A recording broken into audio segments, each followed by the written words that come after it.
Ummitrang baga jala konat ke sama hak step si baar ulah hiar hi Dalade Ganesh hospital kumju sha RPHS hospital ban jurip ke jumpen yang jaka pynmih oksigen niki oksigen plan hak tigi jaka sumar hak Ganesh hospital ka plan basos pa LPM kladep perkan lapan pynmih oksigen nak menta sabut ligi jingtia RPHS hospital pat ketika jaka pynmih oksigen abu thaman pandai bagi sau prakanta Dalade ketika plan kan lapan pynmih oksigen nak menta laipot ligi jingtia Nakaliang si amal agi jero ya kacang teri borba mer pemesiam jokin treikam ya hakum kamene kapor beke khone kalam covid.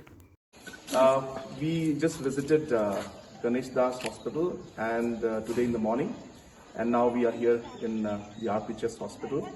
We have come to see the installation of the oxygen plants that have been sanctioned, and I'm very happy to see that both the plants are almost ready to be operational.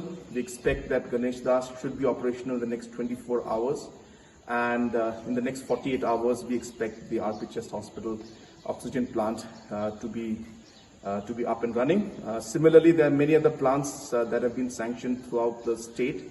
We're keeping a close watch to ensure that these are completed before time, as the situation requires that we have all our infrastructure ready and in place in any eventuality.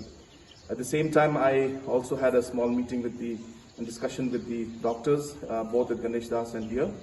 And so we are looking at all the issues that are concerning the hospital out here. And at the same time, I thanked all of them for all the work that they're doing.